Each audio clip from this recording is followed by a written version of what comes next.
Раушан Айткулова жаш кезинде Роза Качиева деген ат менен таанылып, анча-мынча саясатчылардын түшүнө кирген журналист болчу экен. Жакшы көрсөтүү чыгарабыз деп Жаштык деген эмерек салонунун жетекчисин, ТВ2 деген телеканал ачабыз деп Ак Сүт деген дыйкан чарбанын башчысын алдап, чоң суммадагы акча алып өзүнүн Шаде деген студиясына салып жиберген. Жабырлануучулар арызданып, Роза Качиева камакка алынган. Ал жактан президент Аскар Акаев мага тийишкен деген билдирүү таратып, Кыргыздын Моника Левинский деген атка конгон. Бул окуядан кийин Майрам Акаеванын буйругу менен өлкөдөн сыртка чыгарылганы айтылып жүрөт деп жазат Дело номер гезити 2011-жылдын 30-июнунда чыккан санында. Кийинчерээк Роза Качиева Кыргызстанга Раушан Рыкунова болуп келген. Атын эмнеге өзгөрткөнүн ким билсин? Фамилиясы жолдошу Владислав Рыкуновтуку. Башында түстүү журналдарды чыгаруу менен алектенип, кийинчерээк Мегакомдун жетекчиси Андрей Силич менен мамиле түзүп, рекламага жана башка медиа иш-чараларга деп акча өндүрүп турган. 2010-жылдагы революциядан кийин Penwell компаниясы менен убактылуу өкмөттүн ортосундагы сүйлөшүүлөрдү жүргүзгөн адамга айланган. Убактылуу өкмөттүн өкүлү катары Москвага барып, Мегакомдун мурдагы жетекчиси Андрей Силичти алып келген. Анан мен милдетимди аткарып бүттүм деп кайрадан журналистикага кеткен деп жазат Дело номер гезити. Где киллеры Атамбаева? Где ваша служба безопасности? Давайте, выходите!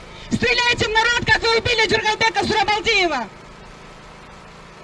Вчера Омурбек Суаналиев сказал о том, что лично посадил этого Эркина Мамбеталиева за решетку. И в 2005 году Атамбаев его вытащил. Его второй раз посадили и опять спасли этого киллера. Вы думаете, они вас спасут? 2011-жылдын май айында Улуттук коопсуздук комитети Раушан Рыкунова, анын жолдошу Владислав Рыкунов жана сиңдиси Айнура Симди камакка алды. Аларга жалган документ жасап, Мегаком компаниясынан 30 миллион сом чыгарып кетишкен деген айып тагылды. Соттун өкүмү чыгып, жубайы менен сиңдиси 6 жылга шарттуу түрдө кесилсе, Раушан Рыкунова 7 жылга эркинен ажыратылды. Мына ошол сот процесси жүрүп жатканда, ал Мегакомдо иштеп турганда сотторго, чиновниктерге 1,5 миллион долларга чукул пара бергенин айтты. Айрым жогорку кызматтагы адамдардын атындагы атап жиберди. Заинтересованность во всех делах Мегакома проявил господин Кельдибеков. Он защищал определенные круги и продолжает их защищать. Учурда Раушан Рыкунова жактоочусу Икрамидин Айткуловго турмушка чыгып, Раушан Айткулова болуп алган. 7 жылга кесилген жазасын өтөп бүтө элек экенин деле жашырбайт. В январе месяце мы пришли к согласию. Это было озвучено на уровне начальника управления Генеральной прокуратуры условия о том, что я не буду открывать рот вообще про дело Мегакома после освобождения. И только в этом случае они закроют глаза на то, что как бы меня отпустят и не будут требовать нарушить закон в данном случае. Суд и Генеральную прокуратуру, вернее спецпрокуратуру, которая контролировала освобождение или какие-то поощрения для заключенных. Моего слова было недостаточно. Такие гарантии Исмаилову Джергалу дал мой адвокат Икрамидин Айткулов. И только после этого суд начал рассматривать дело об отсрочке в связи с наличием у меня маленького ребенка и освобождением моим по статье 146 Уголовно-исполнительного кодекса. Меня освободили именно потому, что у меня есть маленький ребенок. У меня Булот все рвался спросить. Я хочу сказать, что на сегодняшний день у меня статус осужденной. У меня остался срок без применения амнистии 1 год, который я не отбыла в женской колонии.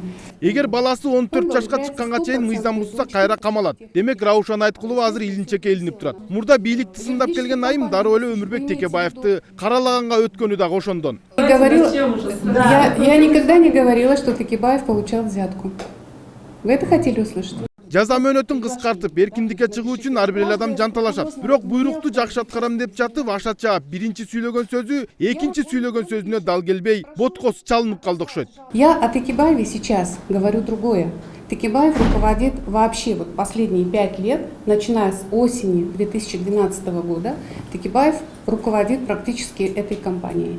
Вот это я могу точно вам заверить. Бул жолу 5 жыл мурда айткан адамдардын бирөөнүн да атын атаган жок. Бардыгына тең Атамекен партиясы күнөөлүү деди. Мегаком компаниясынын азыркы директору Азат Базаркуловду Өмүрбек Текебаев койгон. Учурда Базаркулов Артурду шылтоо менен Мегакомдон миллиондогон акчаларды сыртка чыгарып жатат дейт. Жанагы акча чыгарып кетип атат азыркы күнгө чейин деп. Ошону сиз айта аласыз да? Ошо Азат Базаркуловдун колу менен жасалып атат ушул нерсе азыркы күндө. 100%.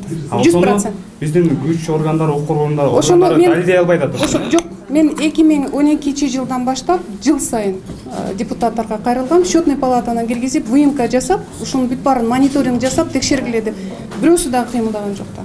Азыр деле азыркы малдагы ушул мүнөттөгү да Там продолжается все. То же самое продолжается. Ата мекен фракциясы көпчүлүк коалициядан чыга элек деле анын өкүлдөрү кызматтан алына баштаган. Эң мыкты министр аталган Кудайберген Базарбаевтан баштап элчилердин, атүгүл аким, айыл өкмөттөрдөн бери бийлик тазалап чыкты. Анан кантип эле бир күндө 50 миллион сом түшкөн уюлдук компанияны берип коюп карап отурушмак эле. Все СМИ пишут, что вы самый преданный человек Атамекен, ставленник Атамекен.